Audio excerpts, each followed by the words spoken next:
Only in Poland.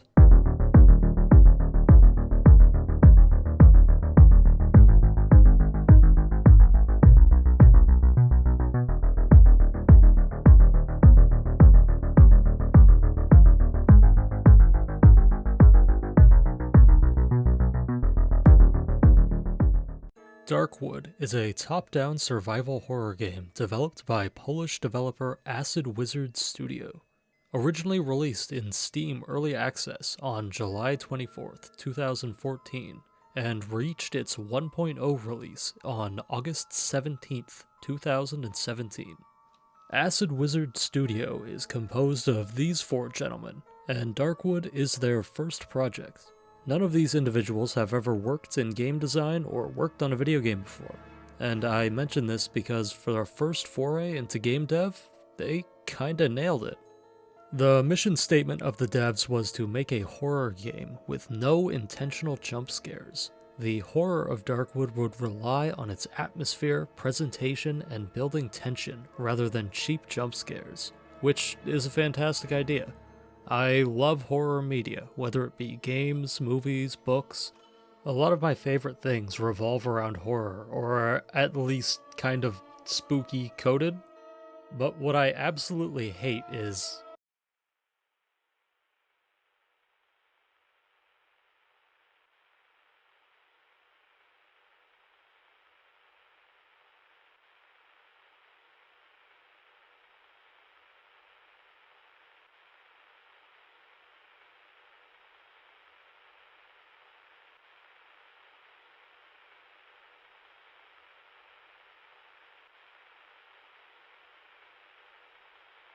you thought there was going to be a jump scare there, wasn't you? No, that would be bullshit.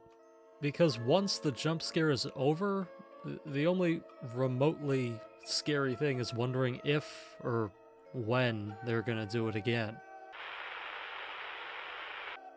A jump scare isn't lasting horror, and in my opinion, horror works best when it's a slow burn. Atmosphere and tension, if done right, will stick with you long after you're done experiencing it, while a jump scare is cheap and it startles you for a moment and then it's over. So Acid Wizard set out to make a horror game, and we'll get into my thoughts on that a bit later, but they definitely succeeded. The team raised about $50,000 through an Indiegogo campaign, and then these gentlemen quit their day jobs and began working on the game full-time. Here's a final little tidbit about Acid Wizard Studios. After 4 years of development and going gold, the folks at Acid Wizard put a clean, fully functional copy of the game on Pirate Bay, so anyone who wanted to play it could, and to stick it to shady third-party key sellers. All they ask for in return is that if you like the game, to support it on any platform selling it legitimately. Now, if that's not a baller move, then I don't know what is. So, how is Darkwood?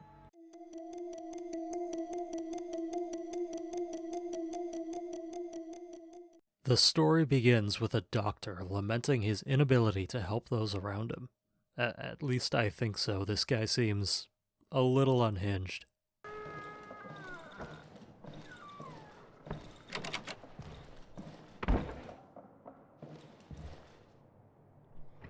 You see, something is wrong with the woods, and it's not letting the people within it leave. And this goes far beyond just getting lost. There seems to be a sentience behind this entrapment. And the fun doesn't end there. Some of the folks in the woods are changing. I've never been to Poland, but I don't think the woods over there get this bad normally. At least I hope not.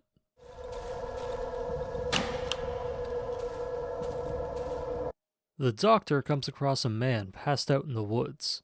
This man has a key on him, and the doctor is very, very interested in finding the door that it opens.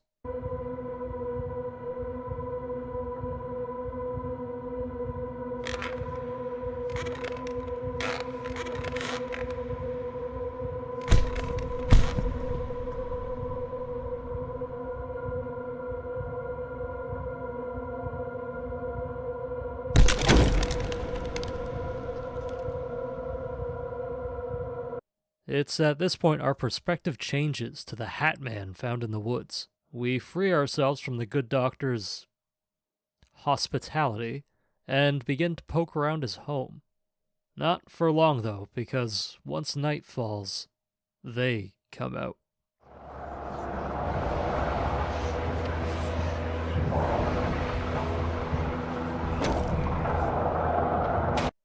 We awake somewhere, and the game implies that it's been a few days.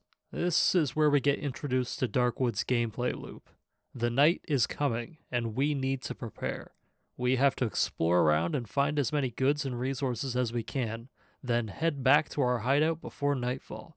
You don't want to be caught outside during the night. You won't last long. The first few nights may be quiet, but that won't last. They'll sniff you out sooner or later. And when they do, while poking around the woods, we can meet the first of many strange folk inhabiting it. This is the Wolfman, a weapons trader with questionable morals.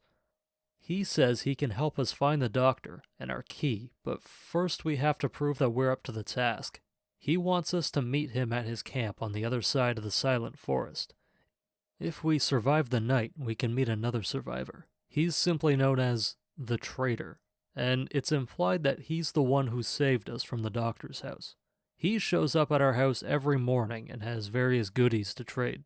So after a few days of stocking up and making better equipment, we can finally brave the Silent Forest and find the Wolfman. Now he gives us the actual job. I'm gonna put a spoiler warning up here. If you don't want to know how the rest of this game plays out, you can skip right to here. The Wolfman tells us of a woman who smells like chickens and lives in the village south of the forest. She has a key in her possession, and the Wolfman wants that key. In the town, we also meet a musician, a deformed young man in a mask that's often ostracized and chased off by the surprisingly normal-looking townsfolk. Well, normal, all things considered. He tells us that the chicken lady has a beautiful sister, but she's kept locked up in the back room. He also tells us a bunch of other stuff, like how he sits outside the wall of her room and plays her the violin for her, and how he wants to marry her. He petitions us to give him the key, and in return will help us on our quest.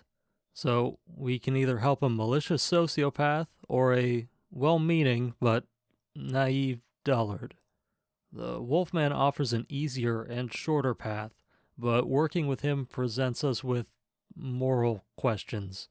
The question in particular being, how much of a monster are you willing to be to get out of here? No matter the choice, we get our key back.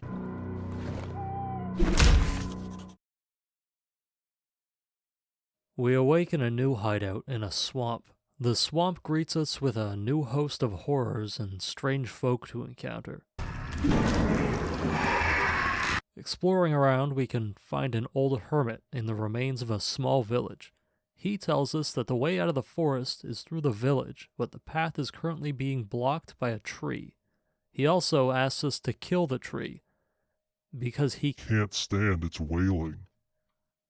There are other ways out of the forest, but this felt right. We spend one more night in this accursed place.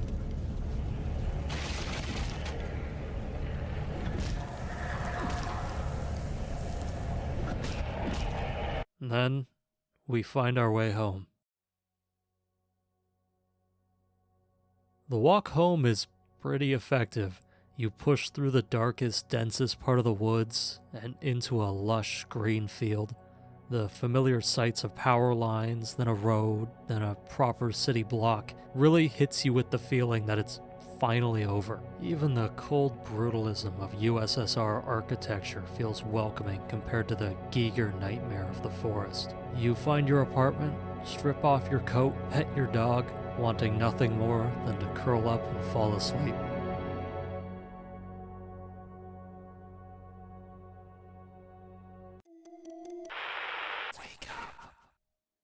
You knew this wasn't going to end happily. I mean, come on, it's a Polish game.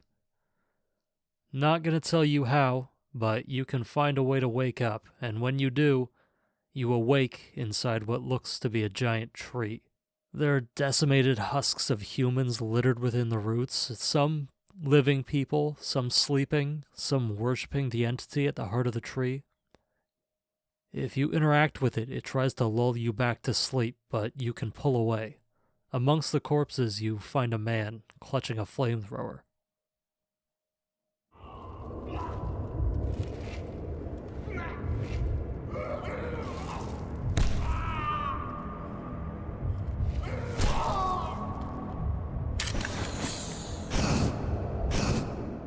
This was the only way this was ever gonna end. While I do like the true ending, and the burning of the tree is incredibly cathartic and bittersweet, I feel like the true ending would have hit a little better if it happened before you escape the woods. Like, having one ending where you play out as normal, you escape, you go home, and you go to bed, and the true ending foregoing that instead of waking up within the tree to burn it. It just feels kind of weird. Like, both exiting the forest and waking up in the tree have a very similar feeling. That they both have this air of finality, like this is the last step of your journey. With either one, you know that this is the end. It's over. And having one accessible after the other is kind of odd. Like, it kind of feels like playing the same card twice in like the same 20 minutes. It's not bad, just a little unorganized in my opinion. I'm just happy I got to burn something.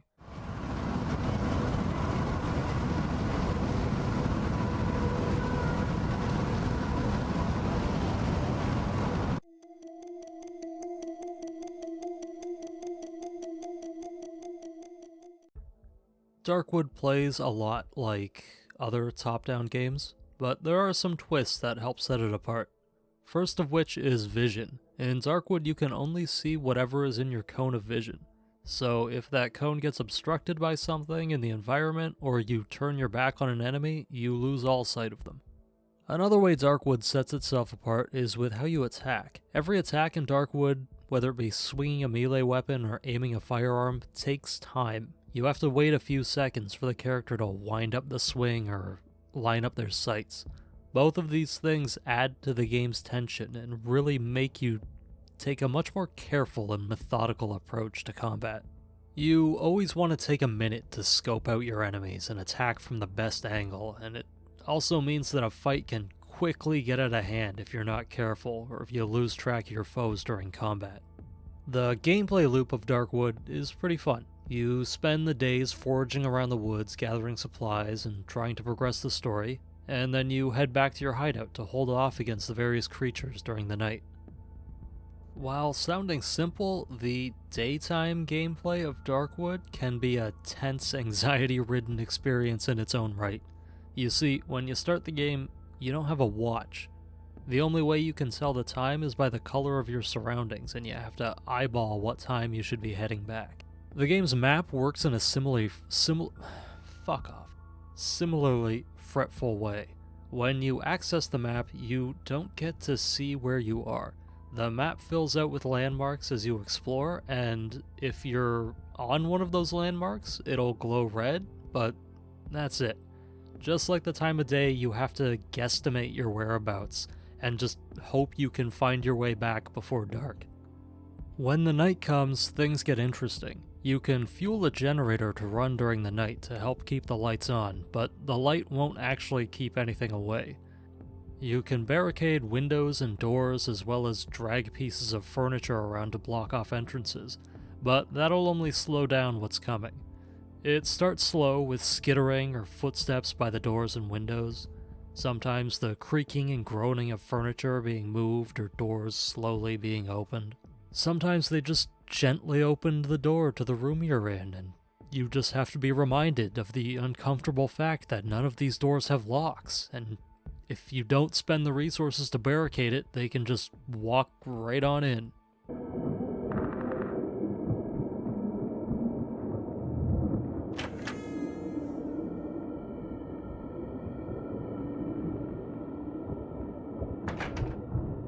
You can upgrade your character in a few ways as well, first of which is by collecting certain mushrooms and meat to cook in this stove. Make enough of these nightmare mukbangs and you can fill a syringe with something. Then you can pick a trait or an ability, but for every level of this trait you have to pick a negative trait. So, like, you might be able to see further, but you'll get tunnel vision after taking damage, or stuff like that. The crafting table can also be upgraded to allow you to make better equipment and apply more upgrades to your weapons. You can also craft pouches to expand your inventory and your hotbars.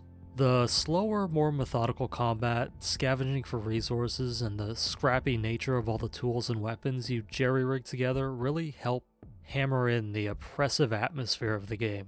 You feel like you're fucked, and you're forced to collect garbage in order to scrape together whatever means you can find to survive. I will say that I had a few issues overall, and one is the default walk speed. It's a little slower than I'd like, and sometimes just getting from point A to B would feel like a slog. I feel like the current walk speed is good when you're readying the weapon and like trying to attack stuff, but as a default walk speed it should just be a little bit faster. I know that they're going for a slower tone and like, you know, you don't exactly want to be sprinting around, but god damn, the walk speed is so fucking slow. Especially when you have to go back and forth to your hideout. It's just feels like more of a slog than it should. I also had some trouble finding what could be interacted with in the environment. Like, there's no glow or twinkle or anything like that that informs the player that something can be picked up or looked at. I understand not wanting to compromise the game's visual tone with something like that, and in the game's defense, almost every time I saw something in the environment that looked like it could be interacted with, I could interact with it. It just tripped me up sometimes, and when I'd overlook something or like an important item, or when I would have the urge to compulsively triple check every place I'd scavenge just to make sure I got everything. And on a second playthrough, after looking some stuff up online, I realized just how many little things I missed just because I didn't see them in the environment. Lastly, Darkwood's difficulty really left me wanting more.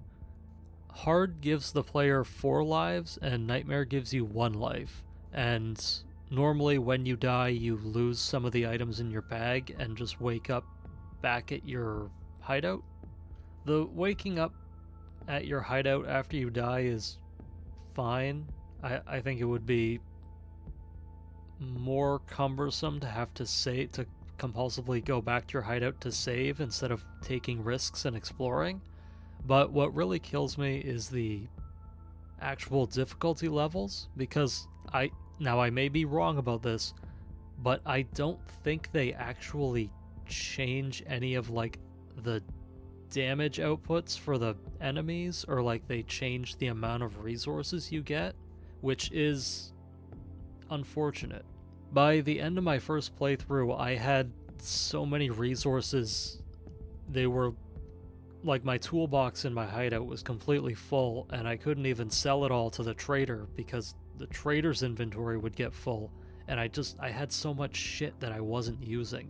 I feel like if the higher difficulties would kind of put more of a squeeze on the amount of resources you can get, it would have really worked in the game's favor more than just having an arbitrary life system.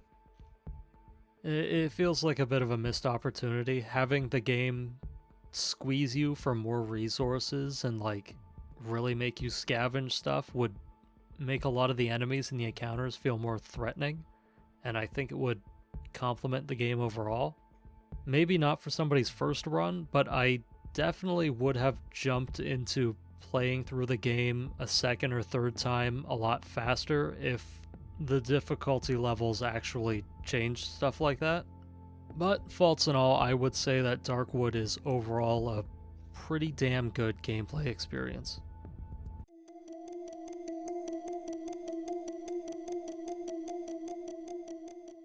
Darkwood looks like a nightmare, and I mean that in the most flattering way possible. Nothing in this forest looks right.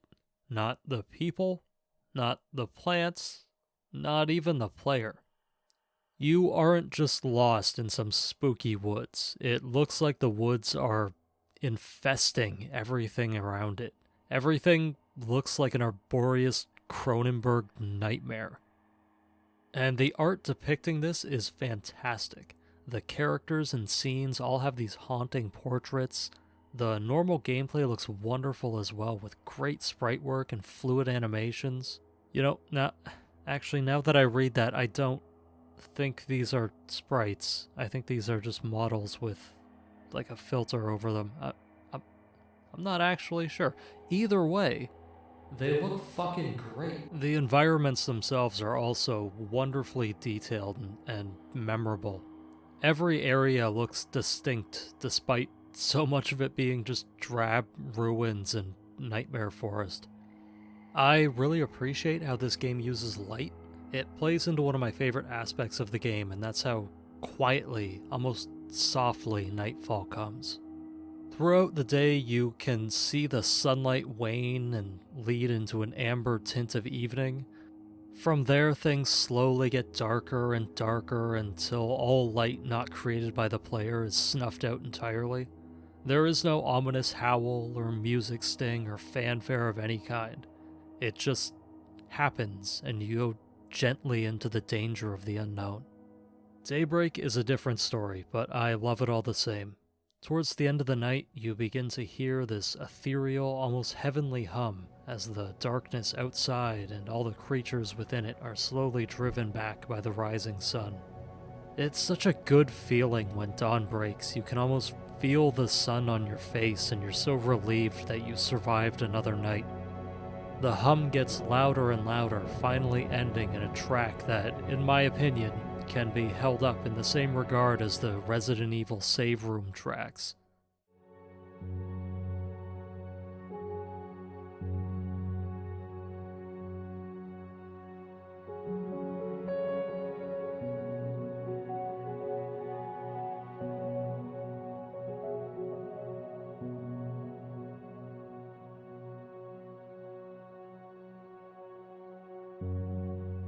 I love the rain.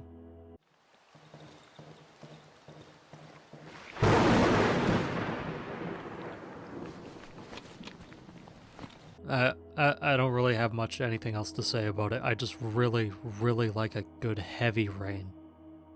The sound design overall is also very well done. All the enemies sound imposing and creepy.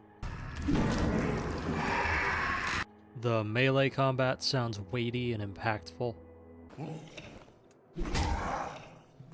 What stood out for me most, though, was all these little diegetic sounds happening in the environment, like an enemy smacking its head against a tree, or a grunt or a growl, or how routinely, especially during the early game, hearing a twig snap would stop me dead in my tracks. It's all really, really well done and thoughtfully designed. While there are some visual quirks that I feel like I never really got used to, like your direct line of sight being tied to where the actual cursor is, so like even if you're looking in a direction, you can still be kind of blocked by tree hang because your cursor isn't exactly where you're looking, which I get. I understand what that is. It's like you could be looking in a direction but not focusing on everything in that direction, so it's like where the cursor is where you're focusing. It's always struck me as kind of weird. I never got used to it. But aside from that, all the other issues I had were negligible. In terms of presentation, Darkwood does a fantastic job.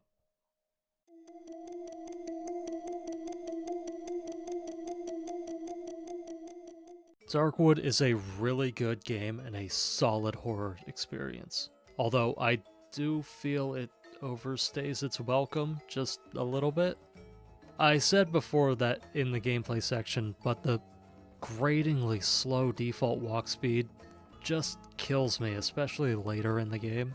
And combine that with the fact that at least I was completely flush with resources and had very little reason to fear combat or fear any of the enemies or losing anything, it really made like that last little bit right before the end kind of feel like a slog. I mean, half the time I was just chasing things down just to bludgeon the hell out of it. I also feel like night survival could use some work. It's not that it's bad. In fact, it does a wonderful, wonderful job building tension and dread, but it can't keep up with that momentum. By the end, I had felt like I had seen all the tricks that the night had thrown at me, like furniture moving, lights going out, stuff like that. I appreciate how random the nights can be, and instead of it just being like a series of worsening attacks, and I appreciate how the AI is like set to wander about and explore instead of just beelining towards you.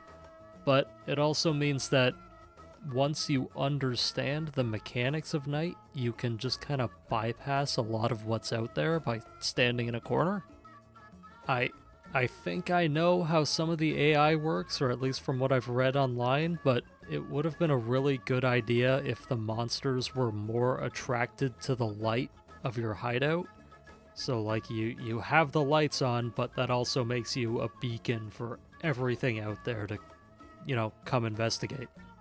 While I'm bitching the whole level up system is weird too, there are very few upgrades that felt particularly useful. Most of them I felt like, honestly, I didn't really use any of them at all. And there was only one or two in the whole thing that really seemed particularly useful to me. You could probably go the entire game without touching that, and aside from the little dream sequences you get from taking the mushrooms, you wouldn't really be missing out on much. One of the things that really stood out for me in Darkwood was how much the game made me wonder if I was doing the right thing, or like if I was being a good person, or if it was even possible to do the right thing. Like in a situation this nightmarish, is it even possible to be a good guy? Now, like, there are obviously bad things you can do and bad people you can help, but more often than not, when doing something that I first thought was good or altruistic, I would get this creeping suspicion that that might not be the case. Like, no matter what road I take, I'm not getting out of these woods a good guy. Overall, though, I thought that Darkwood was a great experience and a damn near gold standard if you want to highlight the passion, the creativity, and the devotion that can be found within the indie gaming community. If anything I've said during this video has sounded interesting to you, then please go play it. It's rough around the edges, but it's definitely worth your time. Alrighty, that's it. That's all for today. That's another one done. Thank you for watching. I hope y'all enjoyed it, and until next time, stay safe and take care.